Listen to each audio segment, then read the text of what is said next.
이 머지포인트 사건은요, 중고나라 사기나 보이스피싱과는 조금 결이 다른 사건으로 보입니다. 그래서 형사적으로 진행을 먼저 하는 것도 좋지만 먼저 피해 구제를 위해서. 안녕하세요. 법무법인 정의 노영실 선임 변호사입니다. 오늘 8월 13일 실시간으로 올라오고 있는 뉴스 기사가 있어서요. 소개시켜드리고 그에 대해서 피해자분들께서 택해야 되는 구제 수단에 관해서 변호사 의견을 드리도록 하겠습니다. 머지포인트라는 어플리케이션에 관한 문제인데요.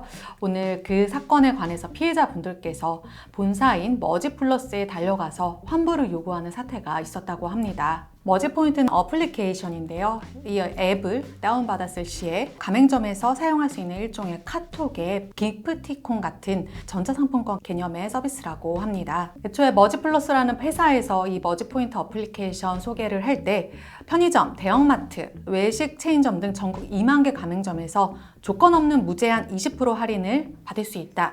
이렇게 홍보를 하는 바람에 세상에 가입자가 누적 가입자가 100만 명이고요. 일평균 접속자가 20만 명이나 되었다고 합니다. 그렇게 하면서 발행한 포인트 금액만 1,000억 원이 넘었다고 합니다. 거의 금융 상품이나 다름없는 개념이었던 것 같은데요. 최근에 문제되고 있는 라임이나 옵티머스 같은 것도 이제 피해자가 대량이다 보니까 발생하는 문제들인 것이죠. 이 머지플러스도 잘 사업이 이행됐으면 좋았겠습니다만 그 사업 구조 자체가 좀 문제가 있었던 것 같습니다.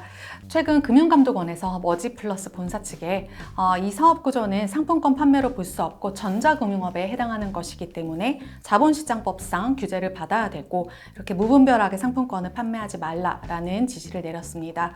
이 때문에 머지플러스는 갑자기 사업의 적법성 문제 때문에 우리는 더 이상 사업을 진행할 수 없고 당분간은 어플리케이션 서비스를 중지를 해버린 모양입니다. 이 사업 구조에 대해서 이렇게 법률적인 리스크가 있다고 하면 회사에서 책임지는 것이 당연하겠지요. 그런데 머지플러스 측에서는요, 제대로 된 대응을 하지 않았습니다. 단지 환불을 원한다고 하면 그동안 발행했던 머지머니 중에 사용하지 않은 금액에 대해서 90%만 환불을 해주겠다라고 답변을 한 것입니다. 제가 이 사건을 보았을 때 물론 이제 자본시장법이나 금융감독원의 규제에 관해서 면밀한 검토가 필요하겠지만 사실 이 머지포인트라는 어플리케이션에 대해서 이거 폰지 사기 아니냐 이런 의심을 가진 분들이 많았던 것으로 제가 알고 있습니다. 사실 그런 의심이 좀 상당히 타당성이 있긴 하고요. 폰지 사기란 일단 사업의 실체 혹은 매출의 실체가 없음에도 불구하고 계속해서 신규 가입자를 받아서 돈을 받고 기존 가입자에게 돌려줘야 되는 돈을 돌려막기 한 그런 것을 폰지 사기라고 하는데요.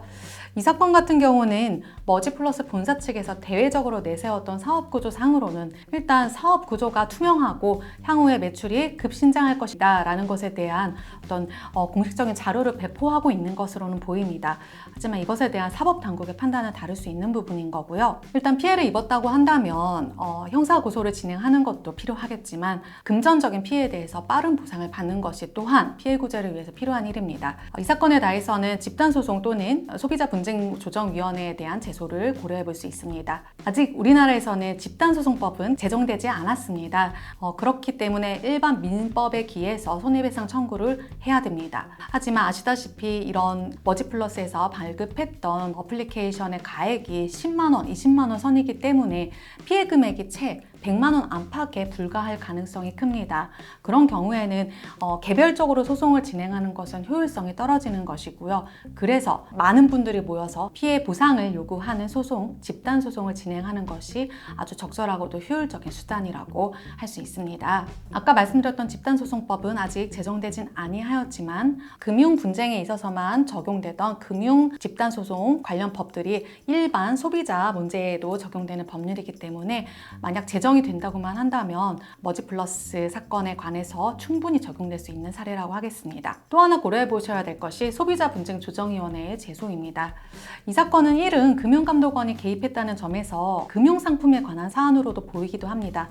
하지만 일단 금융감독원에서는 전자금융업 등록에 대해서는 좀 한 발 물러서는 모양새를 보였기 때문에 일반 상품권 판매로 봐야 될 것 같고요. 그렇다고 한다면 판매사와 소비자 간의 관계에서 환불을 요구해야 되는 상황이기 때문에 소비자 분쟁조정위원회에 제소 신청을 빨리 해서 그렇게 해서 환불을 받는 절차도 모색해 볼 수 있습니다. 사실 이렇게 사건 초기에 그러니까 피해가 발생하지 얼마 안 되었을 때 본사에 달려가서 나 환불해 달라고 요구한다면 우는 사람 떡 하나 더 준다는 취지에서 돈을 우연히 돌려받으실 수 있는 것도 있긴 있습니다. 지금도 그런 포스팅들이 올라와 있기 때문에 피해자분들께서 관심이 있는 것으로 아는데요. 그런데 이거는 정말 사건 초기에 우연한 그런 환불일 거라고 보이고요. 만약 이런 환불이 계속 요구된다고 하면 머지플러스 회사도 폐업을 고려할 수밖에 없는 그런 지경에 이를 수밖에 없습니다. 그렇기 때문에 사전에 빨리 민사적인 절차나 아니면 분쟁조정 신청을 하여서 집행권원이라는 좀 확실한 판결문 정도의 효력을 받아놓으시는 것이 유리하다고 말씀을 드리겠습니다. 이 머지포인트 사건은요, 중고나라 사기나 보이스피싱과는 조금 결이 다른 사건으로 보입니다. 그래서 형사적으로 진행을 먼저 하는 것도 좋지만 먼저 피해 구제를 위해서 사전에 빨리 절차를 취해놓는 것이 중요하다고 생각이 들고요. 그 부분에 있어서는 변호사들이 조력을 해드릴 수 있는 부분이니까 문의사항 있으시면 언제든지 연락 주셔가지고요, 문의해 주시기 바랍니다.